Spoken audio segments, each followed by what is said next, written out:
walk through one more time what you, in addition to, you mentioned notifying countries who say they may get out of the NPT, don't do it because we're going to do the following. Yes. What are the kinds of things you think we ought to tell them we're going to do in order to preserve the integrity of the NPT? I would at least do the minimal, and that would be a number of suggestions were made by the former deputy director for IA Safeguards, Pierre Goldschmidt, and I commissioned him to put his thoughts and revise them to the latest tuning, if you will, and it's on my web. But what he has argued and has convinced at various times over the last 15 years, some heads of state, the foreign ministries, to play with, but then they drop it, is that if a country withdraws, it should be immediately announced that this constitutes a threat to international security at the UN, which then allows for sanctions if the Security Council wants. I think in addition, you could say, if you intend to withdraw, you have to be in compliance. And if you're not, you can't withdraw and be free of the responsibilities of the NPT. This is what North Korea has done, and we kind of let them do it because we did not sanction them when they withdrew. We only sanctioned them after they exploded a device 3 years later. So that is a bad example. You do not want to repeat or encourage people to think that that's how they're going to get treated. Yeah. But again, there are a number of other things. You could say, well, if you withdraw, you have to cease all enrichment and reprocessing prior to withdrawing until we can assure that you haven't made a bomb.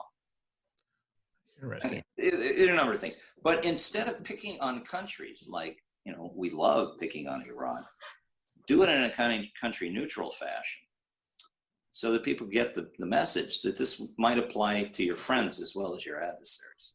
Understood. Yeah. The second question I have is, you've spent a lot of time on China.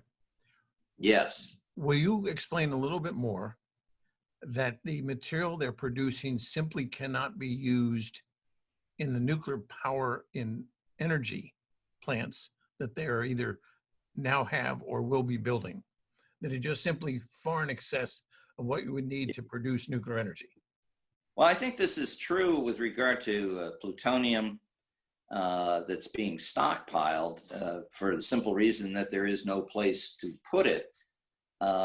In the case of Japan, they literally don't have the reactors to burn it, nor do they have them yet in China. Now, some people are, well, you could fashion it and put it in regular conventional, light water reactors, but we don't see any signs of the Chinese building fuel fabrication plants for that purpose, and it's quite complicated. Nor have they even played with doing that. So it looks to me like they have to store up an awful lot of plutonium and argue, well, eventually we're going to use this in our breeder reactor, which is coming.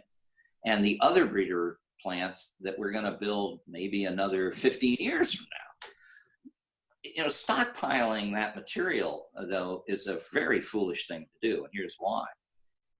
I'm not a big fan of wasting money on uneconomic commercialization of designs that are fast reactors.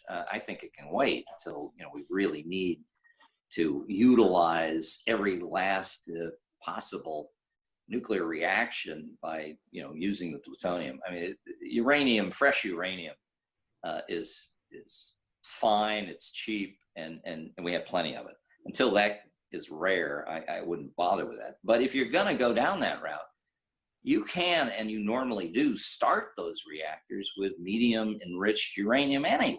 You do not need to stockpile plutonium. On the enrichment front, it's a matter of the Chinese, like the Russians, I think have overbuilt. They have more enrichment capacity than they have civil or even naval reactor demand to sop it up. And I think in the case of Japan, if they really build out what they plan to do in the next year or so, it's probably suspicious, or certainly not economic. It's thoroughly Japanese economics rather than market economics that would suggest that makes sense. So no, I think these things, we can afford to wait, and it will not impact the growth of nuclear power, actually.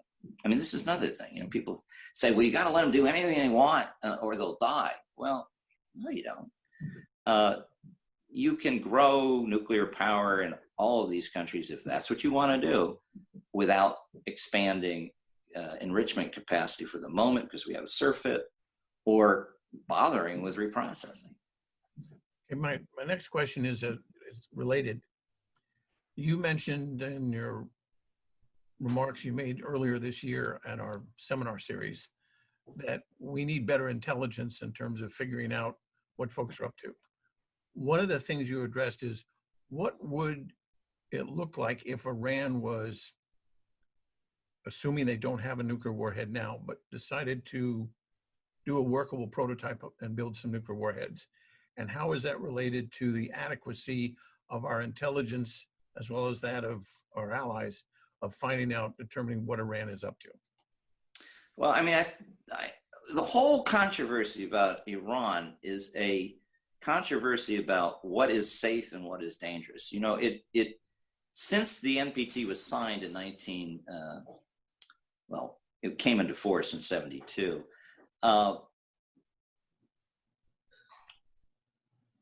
The problem has been drawing that line. And initially people said, well, you don't have to draw the line because nobody has enrichment except the nuclear supplier states, and they have nuclear weapons for the most part. But even that began to change. And then they had to have a Band-Aid saying, well, don't let other people get enrichment. Then there was the concern about reprocessing, and we kind of got around that because countries said, well, maybe we won't reprocess, but we will enrich. And the difficulty that we've had with countries like Iran is they say, well, we're going to enrich. As soon as you get to enriching and reprocessing, you're dealing with large numbers of weapons worth of powder, liquid, and gas. Good luck keeping track of that. I think it's the Rubicon. I've become a little more radical. I think actually when you get a large nuclear power program, you have so many ways to procure and train people.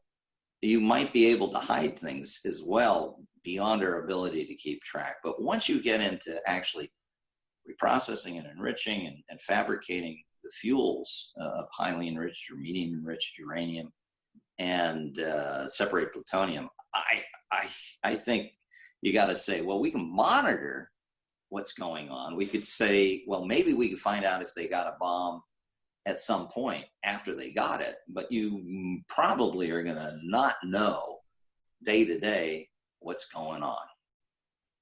Well, with that, Henry, I want to thank you on behalf of the Mitchell Institute of Aerospace Studies and our Cyber Innovation Center and the Louisiana Tech Research Institute for you joining us today and speaking to us about these serious proliferation problems.